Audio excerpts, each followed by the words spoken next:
Hello everyone and welcome back to another video. So Codex Focus Deathguard has just dropped over on the Warhammer community site.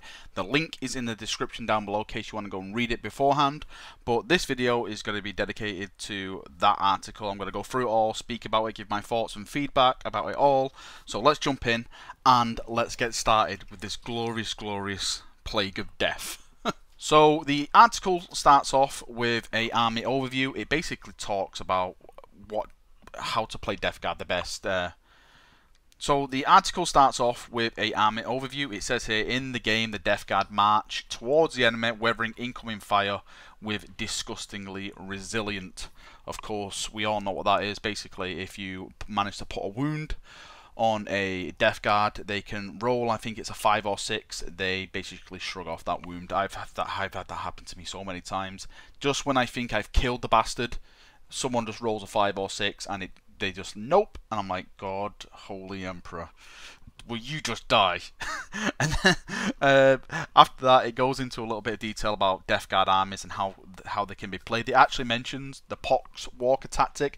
Now this is one of the tactics that's always been used against me every time I play someone with Deathguard. Basically the tactic is you get a ton of Pox Walkers, you put them in front of your army, and they're basically the meat shield. They walk in front, they take all the fire, and your army can slowly move up behind them while they take the brunt of the incoming fire. So by the time you reach the lines, you've basically got all your nice units ready to assault and ready to attack, and you know there's basically no damage on them at all. Now this leads into the stratagems. So this is what we're going to be more or less speaking about today. I'm going to put all the stratagems up on the video and go into a little bit of detail of them, maybe give a little bit of feedback and stuff like that.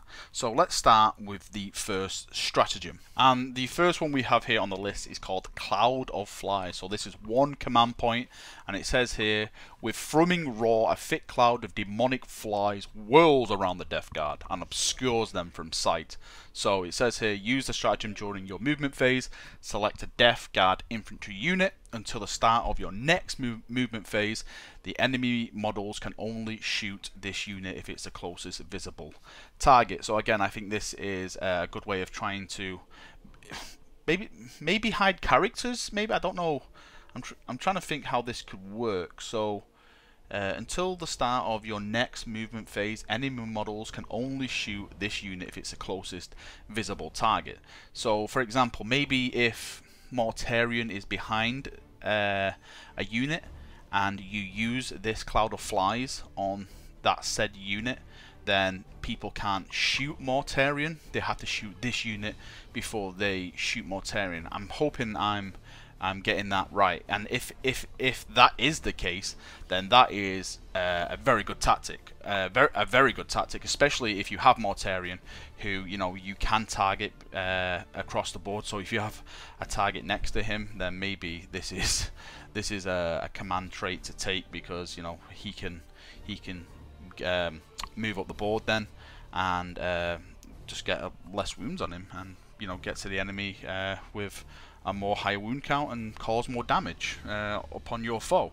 I hope I'm getting that right. If not, then please correct me. Again, this is all new. This is the first time I'm looking at these. I'm just sitting back now, reading them off the website and trying to make sense of it all. So, but for one command point, and if I'm right in what I'm saying, then that is a really good stratagem. It's probably one of the best ones I've actually seen, really. If you have like units and stuff, or maybe tanks or anything like that, you want to keep nice and safe on the board, that is a very good stratagem to use. And the next stratagem we have here on the list is called Nurgle's Rot. Now this is 3 command points. It says here, foul clouds of spores drift from the Deathguard, bearing that the most perfectly hideous of plagues, Nurgle's Rot. So this stratagem can be used once per battle in the shooting phase. Select a friendly Deathguard character and roll a d6 for every unit within 7 inches of them. Holy Emperor. On a 4+, the unit being rolled for suffers d3 mortal wounds. Nurgle models cannot suffer wounds from Nurgle's Rot. In fact, they find it rather refreshing. So this is basically just like a bomb. It's like a suicide Nurgly bomb. Wow, I think this is good. If I'm reading this right, this is like a character killing stratagem, you can basically take out like a captain or something. Wow, this is kind of devastating. So I'm just gonna read this again. Select a friendly Deathguard character and roll a d6 for every unit within 7 inches of them. On a 4+, the unit being rolled for suffers d3 mortal wounds. Wow, that is devastating. So the tactic I would probably use for this is just run up to a unit you just basically just want to kill, activate this, and just say bye bye. Hopefully the dice gods are with you. You get a bunch of 4+s, and you can just blow up like characters, or you know, maybe a squad of infantry or something like that. That is really devastating. But again, it is 3 command points, so it may be a bit pricey. But if you plan out your detachments and all that, you can actually save up a lot of command points. So that is quite cool. That could be absolutely deadly if used right. Whoa, I'm actually getting kind of scared now of these of these Deathguard. Emperor Protect. We need someone to counter these guys. Okay, let's quickly move on to the next one, which is Putrid Detonation. So this is 1 command point, and it says here, upon their destruction, the 7 cursed hulls of Deathguard battle tanks have an alarming tendency to burst like ruptured boils, exploding in a swelling mass of pus and foulness. Now that sounds absolutely delicious. So it says here, use this stratagem when one of your Deathguard vehicles is destroyed. Do not roll a dice. That vehicle automatically explodes. Wow, 1 command point. So again, this could really be used as like a bomb. You can like get your tank, drive it into something when you know it's about to die, get some shots off, maybe move it forward or put it somewhere where you can actually do this and just explode it. Because this is just an instant explode, and if there's stuff around it, then they're going to be suffering. You know, is it what, D3 mortal wounds if it explodes and hits them? So again, it looks like there's a lot of explosions in this. Of course, what you normally find when you're playing tanks, well, when I play tanks, I kind of just keep them trying in one place and just for fire support.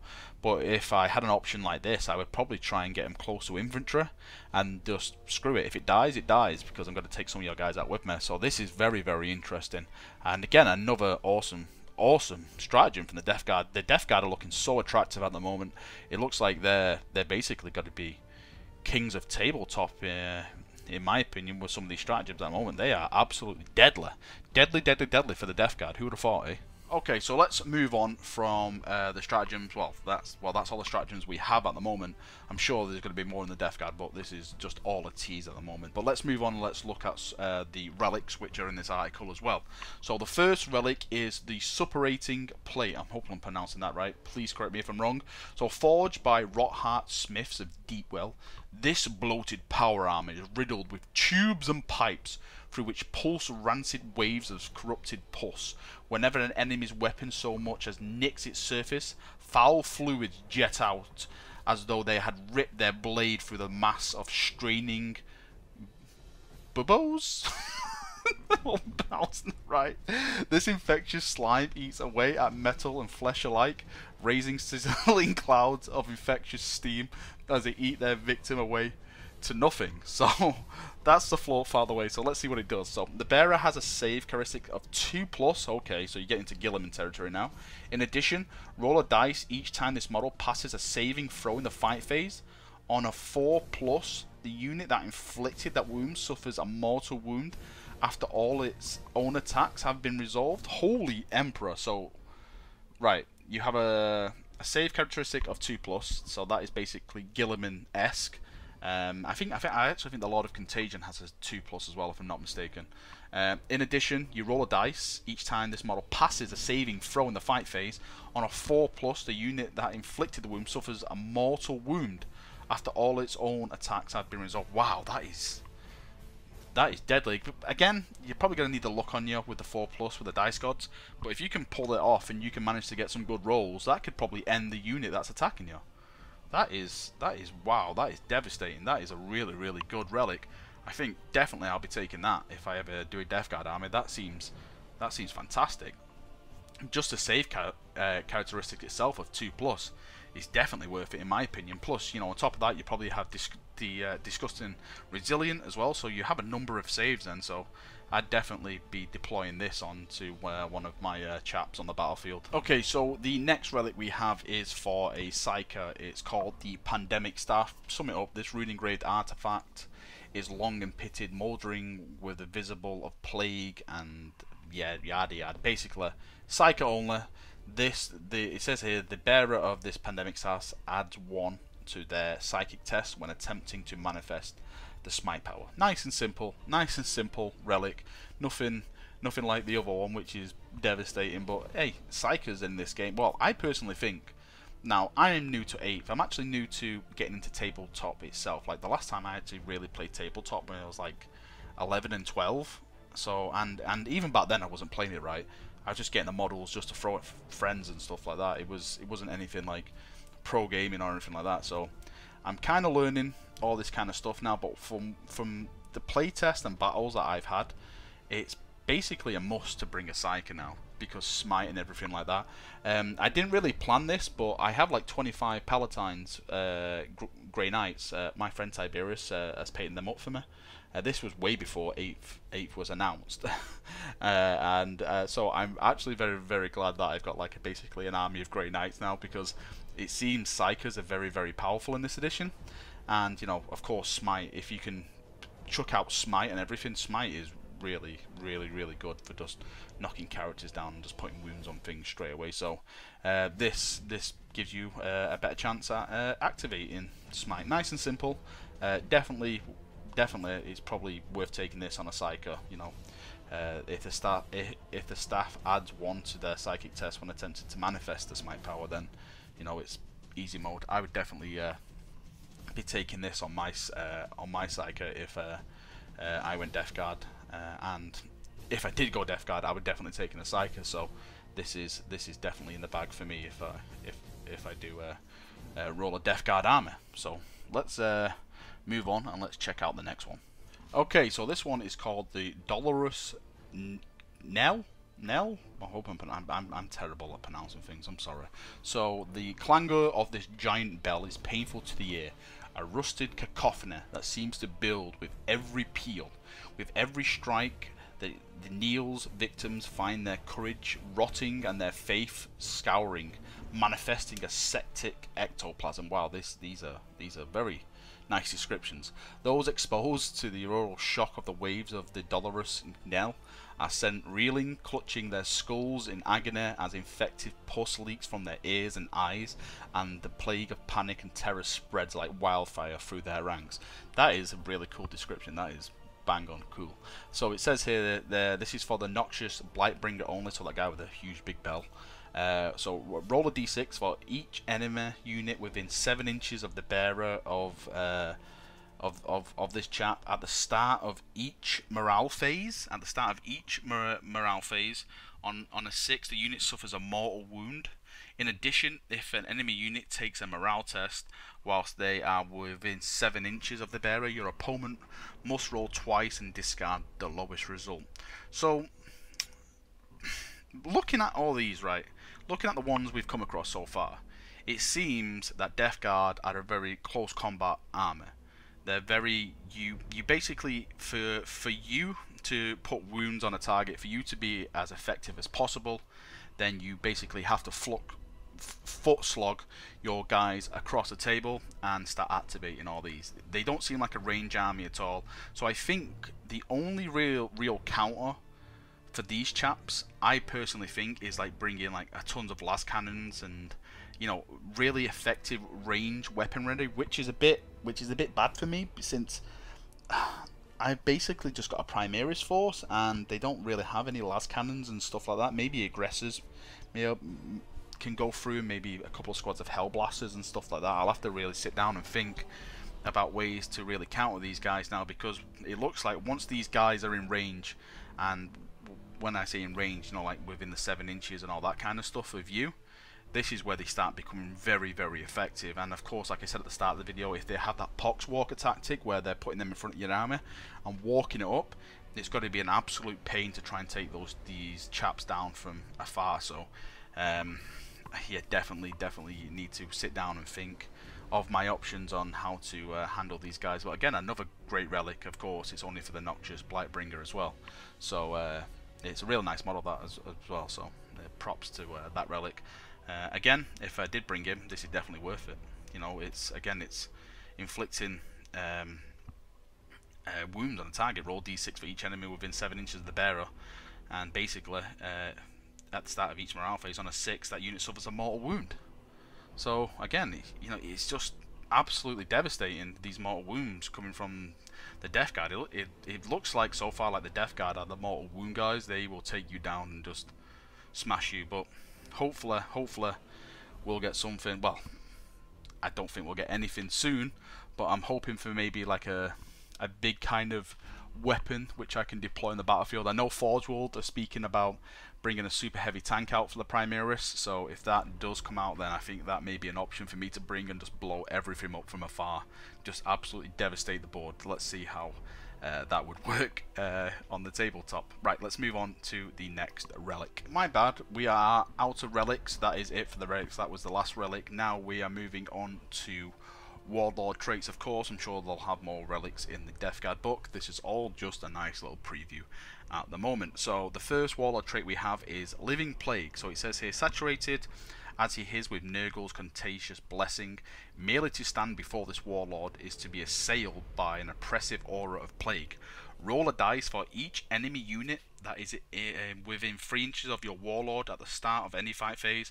On a roll of 4+, that unit suffers a mortal wound. Again, more close combat stuff for this. This is exactly what we just spoke about. Deathguard are close quarter, just basically close quarter now. If you have this Warlord trait, then again it's devastating. So you roll a dice for each enemy unit that is within 3 inches of your Warlord. So if you run your Warlord into a crowd of guys, and you know, this is Living Plague now, Warlord on a 4+, that unit suffers a mortal wound. Again, you have to be lucky with your rolls, but if you manage to pull that off, and for example, if I run my Warlord into a 5-man squad of intercessors, each one of them have 2 wounds, but straight away I can more or less inflict 1 wound on each of them if I manage to pull off the dice rolls. So this is very, very effective. Again, like I just said, it's all about getting your forces now as close to the enemy as possible. This is where your devastation is going to come from Nurgle. And I think if I definitely went and made a Deathguard force, I would definitely invest on just getting like a full army of Poxwalkers, because it looks like Poxwalkers are the way to go. Just put them in front of your army, walk them forward, put all units like this with the Warlord trait behind these guys, and just walk them into the enemy. And you know, it's happy days. You'll be doing so much damage when you finally reach the enemy, and you're going to be receiving no wounds at all.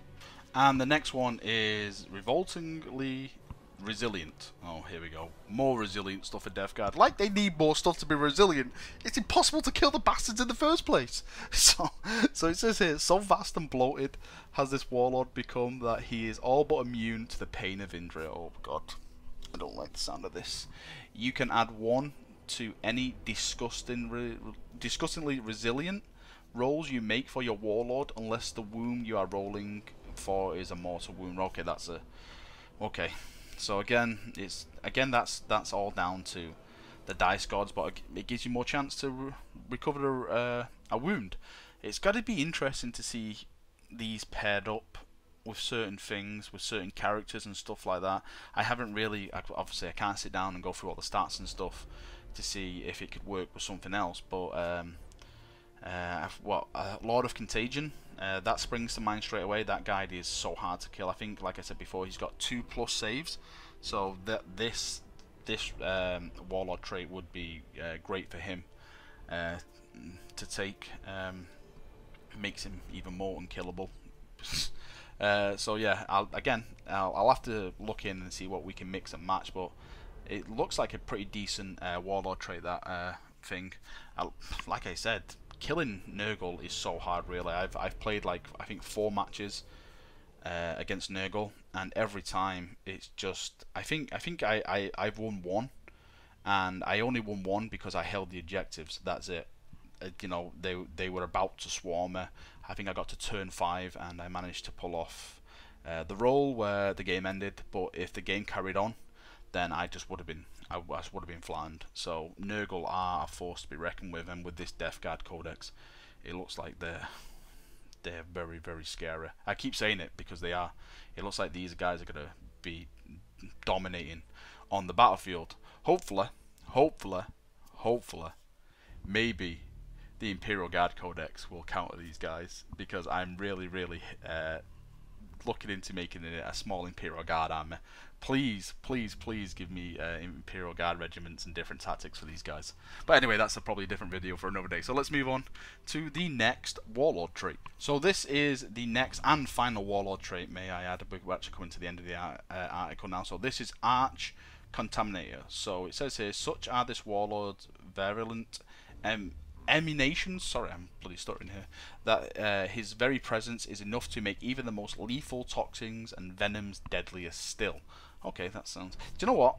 All these nice little write-ups really get me in the mood. I don't know why. It gets me really hyped over the most littlest things. I don't know. I'm just weirdo. But yeah, I love all this, reading all these little things. It makes it a bit more...